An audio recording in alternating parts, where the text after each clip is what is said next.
John Parker's life had been quiet since his wife, Melanie, passed away 5 years ago. He spent most of his days working on small projects around his modest ranch-style home in Springfield, Missouri. The house sat at the end of a gravel road, surrounded by open fields and the occasional cluster of oak trees. It was a simple life, one that left plenty of time for reflection and for loneliness to settle in. The day everything changed began like any other. John was sitting at the local diner, the same one where he and Melanie used to share Saturday morning pancakes. He sipped his coffee, lost in thought, when a headline in the day-old newspaper caught his eye. Local tragedy claims young parents. 2 children left behind. He read the article twice. Caleb, 10, and Mason, 7, had lost their parents in a car accident just outside of town. No close relatives had come forward to take them in, and the boys were now part of the foster care system. John set the paper down and stared out the window at the diner parking lot. A heavy ache settled in his chest, one that didn't pass easily. He could almost hear Melanie's voice, soft and steady, echoing in his memory. Maybe it's time to make a change. They had dreamed of having children once. If we can't have our own, Melanie used to say, maybe we're meant to help someone who needs us. Her voice seemed to echo through the quiet room, even though she had been gone for years.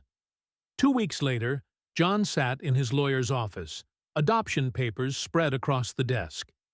It was a decision he never imagined making, but once the idea took hold, it grew roots.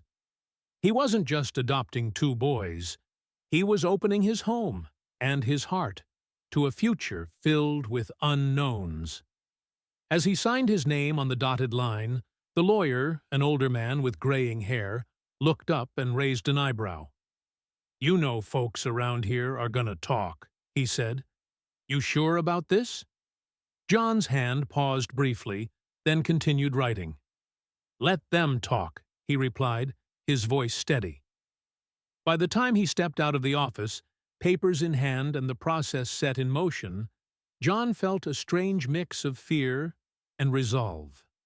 For the first time in years, he wasn't just going through the motions, he had a purpose.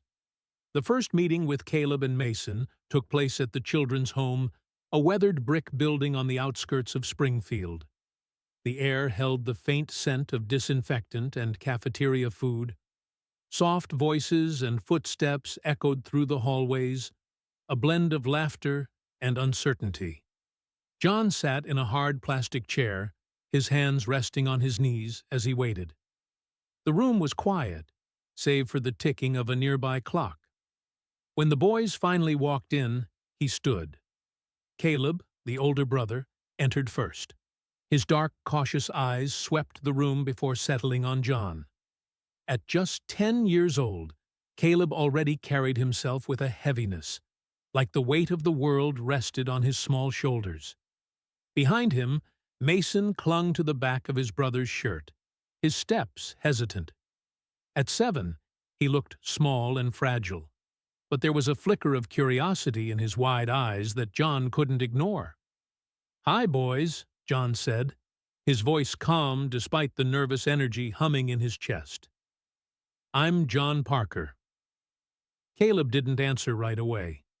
He watched John carefully, studying him, as if trying to figure out whether this man would be different, or just another face that would eventually disappear.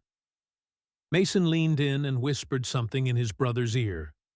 Caleb gave a small nod, then stepped forward. "Are you really going to take both of us?" he asked, his voice soft but direct. John knelt to their eye level, looking Caleb in the eyes. "That's the only way this works," he said gently. John held Caleb's gaze and spoke firmly. "You and Mason come as a package deal." From behind his brother, Mason peeked out, his lower lip trembling. "For how long?" he asked, barely above a whisper. "For good," John replied. The weight of his words settled over the room. This isn't just for now. I'm here for the long haul. You boys are going to have a home with me. The words hung in the air, heavy with promise and hope. For a moment, the boys stood still, unsure whether to believe him. Then something shifted. Mason let go of Caleb's shirt and took a cautious step forward. He reached out with his small hand. John didn't hesitate. He took it gently, feeling the fragility and trust in that simple gesture. The ride home was quiet, filled only with the steady crunch of gravel under the truck's tires. Caleb and Mason sat close together in the back seat, their small backpacks clutched tightly to their chests. John glanced at them in the rear-view mirror. His chest tightened with a complex swirl of protectiveness, uncertainty, and something that felt like hope. As they pulled into the driveway, Mason finally spoke, his voice soft but clear. "It's big," he said, staring at the house. "I don't want Mason to see these yet," Caleb said quietly. "He's not ready." John looked at the boy, then closed the box with care. "You're a good big brother," he said softly. "You take care of him." Caleb gave a small shrug, eyes flicking away. But there was something in his expression. Pride, maybe. "It's just what I do," he muttered. Despite the struggles, there were small victories. Mason started to laugh again. Real laughter, bright and unrestrained. It filled the house with a kind of warmth John hadn't known he was missing. Caleb, still serious, began hovering nearby whenever John pulled out his tools. He'd stand silently as John sanded or stained wood, eyes sharp, absorbing everything. John started showing him the basics, and though Caleb didn't say much, he listened closely. Really listened. The boys were healing. Not all at once, not in any dramatic way, but slowly, steadily, like grass pushing through cracked pavement. And for the first time since signing those papers, John felt it. A quiet, unmistakable glimmer of hope. Spring came early that year, bringing with it warmer days and clearer skies. John saw it as an opportunity, a chance to help the boys step outside of the shadow of their past and into something new, something normal. Despite the quiet skepticism that still lingered in town, he signed them up for youth sports. Caleb joined basketball, and Mason chose soccer. And together, they volunteered for the upcoming town cleanup day. John hoped that showing up and showing heart might begin to change minds. But the first game day didn't go quite as he'd hoped. Caleb, wearing his crisp new basketball jersey, stepped onto the court with his team. From the sidelines, John watched as a few parents leaned in close, their murmured words accompanied by quick glances at Caleb, and then at John. Still, the whistle blew, and the game began. Any doubt about Caleb's place on the team vanished within minutes. He was quick, sharp, completely in sync with the ball. He passed with precision, moved with confidence, and by halftime, he had scored more points than anyone else on the court. John could feel the shift, a reluctant respect replacing the earlier judgment. Still, the air felt thick, the tension unspoken but present. After the game, as Caleb walked off the court, sweat on his brow and eyes scanning the crowd, a man in a worn baseball cap approached. He looked John over, his expression unreadable, then extended a hand. "He's got real talent," he said gruffly. "You must be proud." John took the man's hand and shook it firmly. "I am," he said. "Very." Caleb glanced between them, and though he said nothing, John caught the smallest hint of a smile tug at the corner of his mouth. It wasn't much, but in a town slow to trust, it was a start. John shook the man's hand firmly. "I am," he said. "He's worked hard." It wasn't a complete thought, but it didn't need to be. It was a start. At the town cleanup day, things took another quiet step forward. Volunteers gathered in the square, armed with brooms, garbage bags, and paintbrushes. John and the boys joined the team assigned to repaint the old gazebo. It had once been the pride of the park, but now stood faded and chipped like something long forgotten. As they worked, Mason's cheerful chatter filled the air, his voice light and bright like birdsong in spring. A woman in a floral apron paused, wiping her hands as she watched him. "Mr. Parker," she said, "Mason's got a way of making work feel lighter. He's a bright kid." "He is," John replied, his eyes on the boy who was laughing as he tried, unsuccessfully, to paint a straight line along the railing. Caleb, ever more serious, worked beside him in steady silence, his brush strokes even and careful. As the day wore on, something shifted. People began to talk to the boys, not just John. Caleb fixed a loose benchboard with such quiet confidence that one of the older men gave him a rare nod of approval. Mason, meanwhile, organized a group of younger kids into a surprisingly effective cleanup crew, his voice full of excited direction. By the time the sun began to set and the gazebo stood gleaming white beneath the fading light, the mood had softened. People weren't just tolerating them anymore. They were beginning to accept them, to see them. And then came the real turning point, when Mason signed up for the town's annual Spring Festival, the town's big event. Included an art contest this year. Mason spent days pouring his heart into a painting of his late parents, a tender tribute that captured their love and warmth with every brush stroke. When he finally submitted it, John wasn't sure how the town would respond. On festival day, Mason's painting hung in the town square, displayed among other entries. People paused, drawn in by the raw emotion in the artwork, their faces softening as they took it in. John smiled, eyes still on the mirror. "It's home," he replied. John replied simply, then led the boys inside. He showed them their shared bedroom, a small but cozy space, with matching twin beds and a window that overlooked the backyard. Caleb stepped in cautiously, setting his backpack down with care, his eyes scanning every corner of the room. Mason, in contrast, immediately climbed onto one of the beds and gave a light bounce on the mattress, a flicker of excitement in his face. John cleared his throat. "Listen," he began, his voice low and steady. "I know all of this is new and probably a little scary, but there's something important I want you to understand." He looked between them. "This isn't temporary. This is your home now, and I'll be here for you, no matter what." Caleb's jaw tightened, and for a moment John braced himself for resistance. But instead, the boy gave a small, almost imperceptible nod.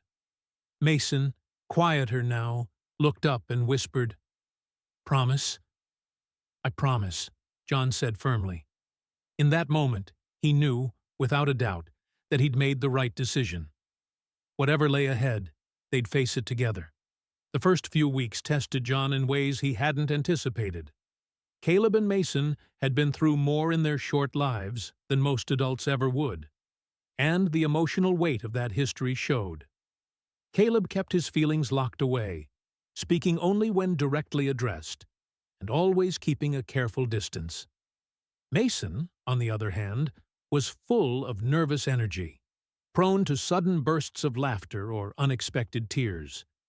It didn't take long for John to recognize that these outbursts weren't just moods, they were defenses, a shield against too much change, too fast. And then there was the town. Springfield wasn't the kind of place where anything stayed private for long. Whispers started almost immediately. At the grocery store, a neighbor glanced at John's cart. Snacks, juice boxes, and cereal with cartoon characters. Her expression a mix of surprise and subtle judgment. At church, quiet murmurs echoed through the pews as John walked in with the boys. Their young faces stood out in a sea of aging, familiar ones. It didn't stop at whispers. Soon, things turned more overt. The hardware store, which had never run out of anything, somehow didn't have the sky-blue paint John had picked out for the boys' room. At the local diner, booths that had always been open were suddenly reserved when John and the boys stopped by for breakfast. He overheard coded language at the town council meetings, comments about preserving our community, and veiled concerns about unconventional families. One afternoon, as Caleb and Mason played basketball in the driveway, an older couple walked past. They slowed down, their gazes lingering. Their eyes narrowed, lips pursed, as if simply seeing the boys there was cause for discomfort. The man muttered something to his wife, just loud enough for Caleb to hear. "He'll regret it," he said. John, who had been cleaning tools in the garage, stepped outside just in time to catch Caleb freezing mid-dribble. The ball bounced once, then rolled away. Caleb's face was expressionless, but the tension in his shoulders told another story. John walked over, placed a firm but gentle hand on his shoulder. "Don't listen to them," he said, his voice calm and steady. "Some people talk because they don't know how to think. You're here because you belong here, Caleb. Don't let anyone make you doubt that." Caleb gave a small nod, but John saw the doubt still lingering in his eyes. Nights were the hardest. Mason had nightmares. Vivid, terrifying ones that jolted him awake and sent him running down the hallway in tears. The first time it happened, John sat with him on the edge of the bed, an arm wrapped protectively around the boy's trembling shoulders. "Was it about the accident?" John asked softly. Mason nodded, burying his face in John's chest. "I miss them," he whispered. "I know you do," John said, his voice thick. "It's okay to miss them. It's okay to feel sad. But I'm here now, Mason. You're not alone." Mason held on tighter, his small hands clutching at John's shirt. And in that moment, John felt something shift. Not all the way, but just enough. A crack in the wall the boys had built around their hearts. Caleb, however, was a different story. He carried himself with a quiet toughness, a guarded presence that made it hard for John to know what was going on beneath the surface. One evening, as John worked on fixing a broken step on the porch, Caleb walked over, clutching a small wooden box. John looked up, wiping his hands on his jeans.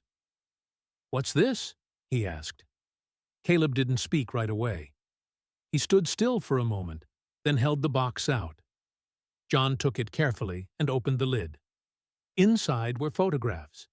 Some posed family portraits, others casual snapshots of two smiling parents. Frozen moments from a life that felt far away now. When the winners were announced, Mason's name rang out through the square. The applause that followed was warm and genuine. As Mason walked up to accept his ribbon, John noticed a subtle change in the crowd. A newfound respect. A fading of those earlier whispers and sideways glances. That evening, as they strolled home beneath the soft glow of the festival lights, Caleb finally spoke. "It feels different," he said quietly.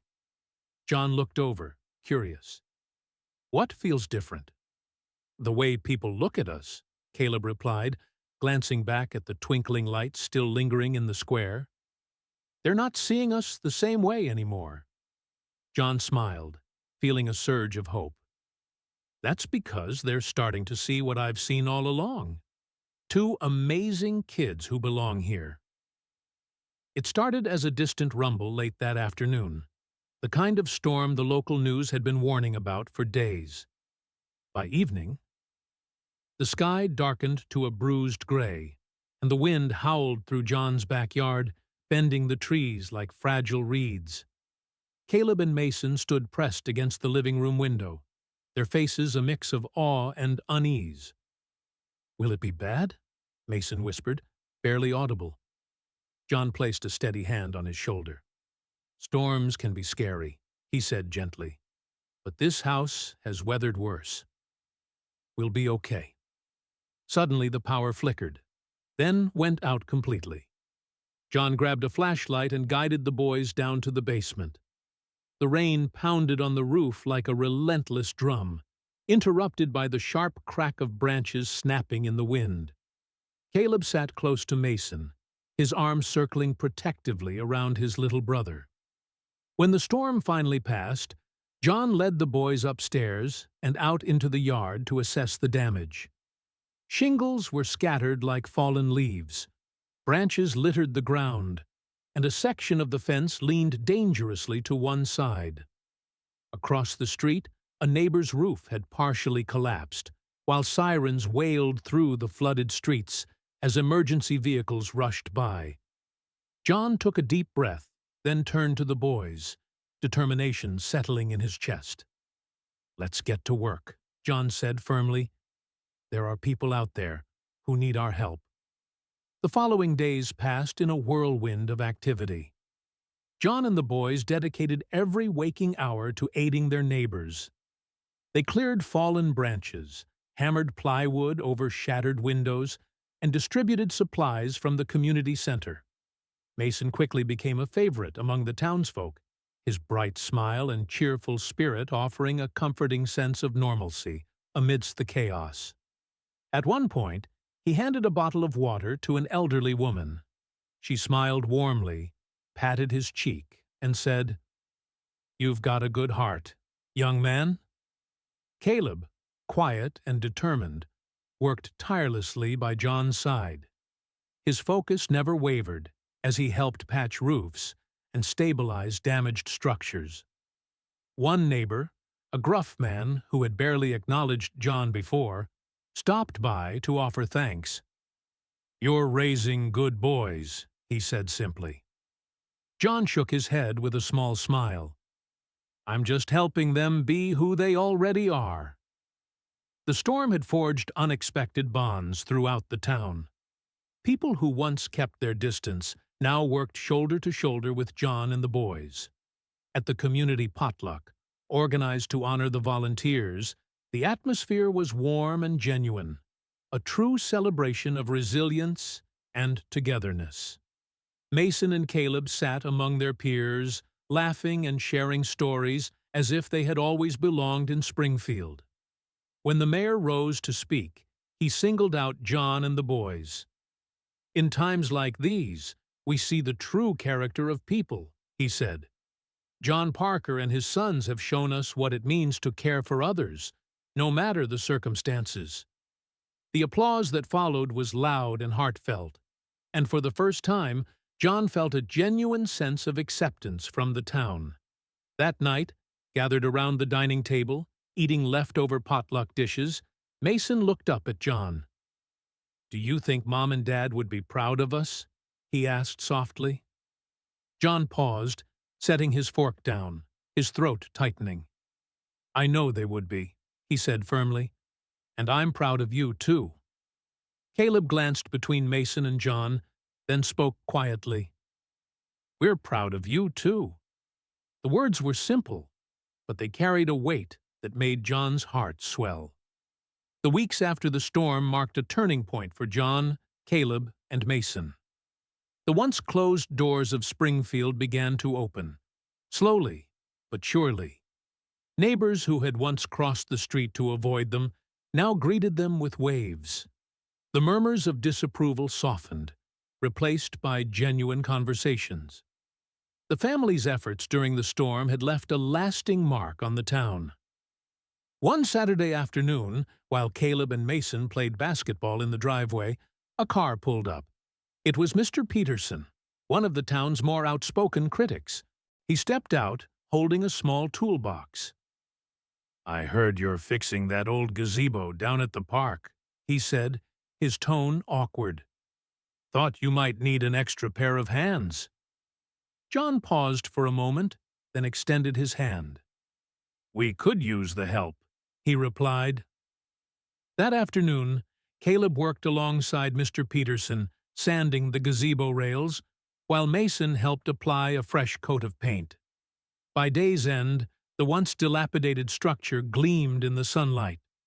Mr. Peterson stayed long enough to share a glass of lemonade with the family on their porch. It wasn't an apology, but it was a meaningful step toward reconciliation. The town's transformation reached beyond individuals. Caleb's basketball team was organizing a fundraiser to support families still recovering from the storm, and Mason suggested donating part of the proceeds to repair the community center's playground. When Mason presented the idea to the group, a few kids hesitated. "What if we don't raise enough?" one boy asked hesitantly. Mason grinned confidently. "Then we keep going until we do." The fundraiser was a success, and the sight of Mason handing over a check to the community center director was enough to soften even the hardest hearts. Not everyone was quick to change. At a town council meeting, Mrs. Aldridge, an older woman known for her sharp tongue, stood to voice her concerns. "I still think this is all happening too fast," she said, her words pointed but carrying less bite than before. Before John could respond, Caleb raised his hand. The room fell silent as the boy stood tall. "People can change," Caleb said, his voice steady. "If we can, so can you." The simple statement hung in the air. Mrs. Aldridge sank back into her seat, her face thoughtful. The true moment of transformation came at the town's 4th of July celebration. The annual fireworks display was the biggest event of the year, drawing families from all over Springfield. John, Caleb, and Mason arrived early to help set up chairs and tables. As the sun dipped below the horizon, the park filled with people, and the air buzzed with excitement. When the fireworks began, Mason settled onto John's lap, his face glowing with each burst of light in the night sky. Caleb sat beside them, his expression a quiet mix of awe and contentment. As the final firework blossomed in a shower of gold and silver, John looked around at the crowd. For the first time, he felt they weren't just tolerated. They were truly part of the town.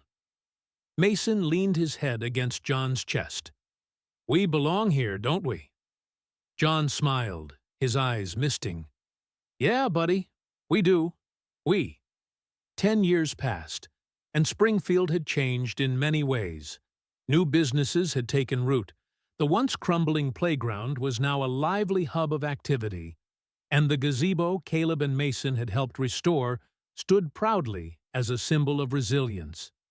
But it wasn't just the town's physical changes that mattered. It was the people. John Parker's house had become a gathering place over the years, where neighbors felt welcome and kids came to shoot hoops in the driveway. His sons, now grown men, had built meaningful lives for themselves, still carrying the lessons learned in that little house at the end of the gravel road. Caleb, now 20, was studying architecture at the University of Kansas. He often came home on weekends to help with community projects, bringing his fresh ideas and designs to life. His latest work was a mural in town, a vivid tribute to the storm and the recovery that followed, celebrating the unity that had grown from hardship. Mason, 17, had taken a different path. With his natural charisma and gift for connecting with people, he led youth outreach programs at the community center. He worked tirelessly to ensure every child, from every background, had a chance to thrive, offering mentorship and organizing events that bridged divides. On a warm summer evening, the town gathered for a dedication ceremony at the community center. A plaque was unveiled, reading, "In honor of the Parker family, for teaching us what it truly means to be a community." John stood quietly at the back of the crowd, arms crossed, watching his sons speak with pride. Caleb spoke about the power of building spaces that bring people together, while Mason shared stories about the kids he'd worked with and how a little kindness could change everything. When the speeches were over, Caleb found John near the food tables. "We couldn't have done any of this without you," he said. John shook his head, his voice quiet but steady. "No, son. You both carved your own paths. I just gave you the tools." As the crowd began to disperse, Mason approached, carrying 2 plates of pie. "I saved the last pieces for us," he said with a grin. John chuckled, taking a plate. "Good to know some things never change." The 3 of them sat on a bench near the playground, eating in comfortable silence. The sky darkened, and the first stars appeared, twinkling softly above. "I think Mom would have been proud," Caleb said suddenly, his voice gentle. John looked at his sons, his chest swelling with pride. "She would have been. And so am I." For a moment, none of them spoke. The distant sounds of laughter and conversation filled the air, a quiet reminder of how far they'd all come. Caleb and Mason had grown into men of character and compassion, leaving behind a legacy all their own. As the night deepened, John realized the house he'd built wasn't just a home for 2 boys. It was a foundation for a better future, one that would ripple far beyond Springfield.